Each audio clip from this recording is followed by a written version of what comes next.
नमस्ते साथियों, आप देख रहे हैं उत्तर शीट अर्धवार्षिक परीक्षा कक्षा तीसरी विषय हिंदी। सबसे पहले हम देखेंगे बहुविकल्पी प्रश्नों के अंतर्गत निर्देश के नीचे दिया गया प्रश्न क्रमांक 1, किस प्रकार के व्यक्तियों की सेवा करनी चाहिए? उत्तर है दीन दुखी। प्रश्न क्रमांक 2, सरदार वल्लभ भाई पटेल का जन्म किस प्रदेश में हुआ था? उत्तर है गुजरात। प्रश्न क्रमांक 3, अपनी कमियों को दूर करके हम बन सकते हैं? उत्तर है महान। प्रश्न क्रमांक 4, दंड का विलोम शब्द है? उत्तर है पुरस्कार। प्रश्न क्रमांक 5, बगुला का संकेत शब्द है? उत्तर है बकह। इसके पश्चात अति लघुत्तरी प्रश्न के अंतर्गत रिक्त स्थान पूर्ति प्रश्न देखेंगे। निर्देश के नीचे प्रश्न क्रमांक 6 से लेकर के 10 तक रिक्त स्थान दिए गए हैं। पास ही श्रवण के माता पिता बैठे हैं, तो यहाँ बैठे खाली स्थान भरा हुआ है।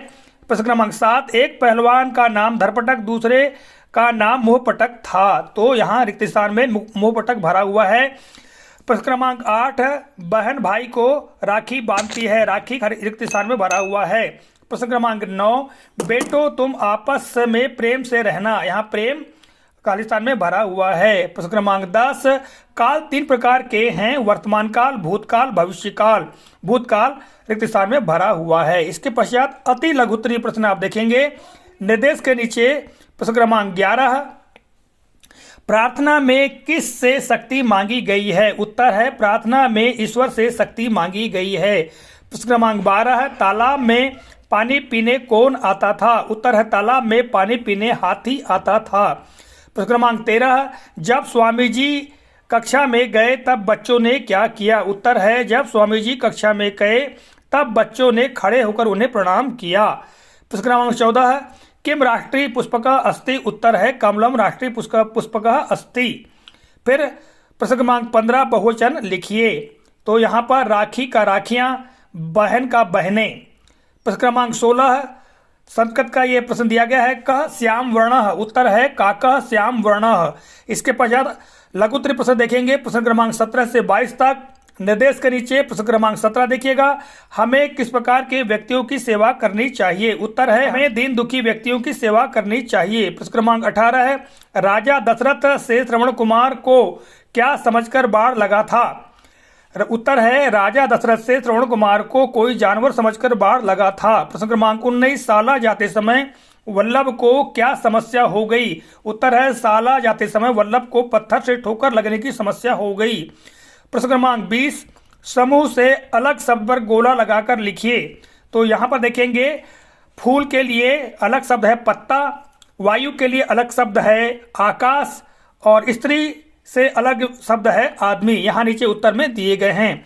प्रश्न क्रमांक 21, निम्नलिखित शब्दों से पत्र को पूरा करते हुए लिखिए। यहाँ पर शब्द दिए गए हैं विनम्र, कारण, तीसरी आवेदन पत्र, 2 प्रधान पाठक, साला, मुझे, आज्ञाकारी, दिन। तो यहाँ पर जो रिक्त स्थान दिए गए हैं उसके हिसाब पर यहाँ पर उत्तर देखेंगे, और उत्तर में यहाँ पर आप देख रहे हैं सेवा में श्रीमान प्रधान पाठक, शासकीय प्राथमिक शाला बमोरी कला, विषय 2 दिन की छुट्टी देने हेतु आवेदन पत्र। महोदय जी, विनम्र निवेदन है कि मैं कक्षा तीसरी में पढ़ता हूं, बुखार आ जाने के कारण मैं शाला आने में असमर्थ हूं, अतः मुझे 2 दिन का अवकाश देने की कृपा करें, धन्यवाद, आपका शिष्य, नाम अबस। प्रश्न क्रमांक 22 देखेंगे, निम्नलिखित शब्दों के समानार्थी शब्द लिखिए, तो यहाँ पर देखेंगे सूर्य का रवि, चांद का चंद्रमा, रात का निशा। इसके पश्चात दीर्घ उत्तरी प्रश्न देखेंगे। दीर्घ उत्तरी प्रश्न क्रमांक 23 से 26 तक। निर्देश के नीचे प्रश्न क्रमांक 23, स्वामी जी ने छात्रों को काले धब्बे के बारे में क्या बताया? उत्तर है स्वामी जी ने छात्रों को काले धब्बे के बारे में बताया कि यदि आदमी में हजारों गुण हो, इसके बाद भी एक छोटा सा दोष लोगों को सबसे पहले दिखाई देता है, जैसे पूरे सफेद कागज पर लगा एक छोटा सा काला धब्बा सबसे पहले दिखाई दिया।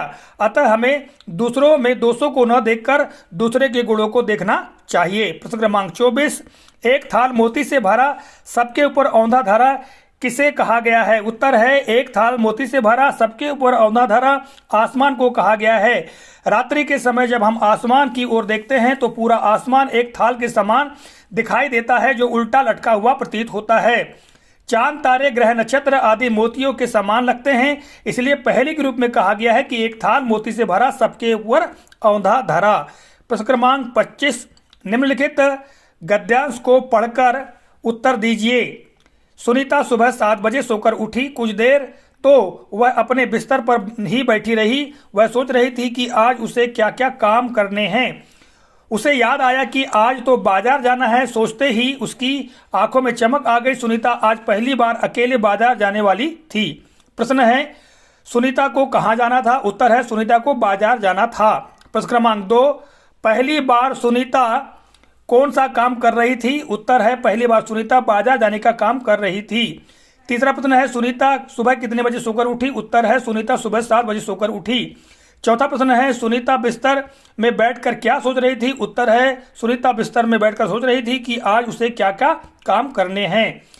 प्रश्न 5, सुबह का विलोम शब्द क्या है? उत्तर है, शाम।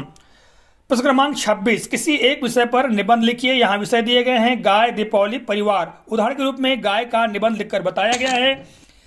तो गाय का निबंध देखिएगा, गाय एक पालतू पशु है। 2, गाय दूध देती है। 3, गाय एक चौपाया जानवर है। उसके 2 सींग, 2 कान और एक लंबा सा मुंह व लंबी पूंछ होती है। 4, यह बहुत सीधी सादी होती है। 5, गाय को गौमाता कहते हैं और इसकी पूजा करते हैं। इसी तरह से दीपावली और परिवार पर 5-5 वाक्यों में निबंध लिखा जा सकता है। आशा करता हूं जानकारी उपयोगी लगी होगी। तो मिलेंगे अगले वीडियो में, तब तक के लिए जय हिंद।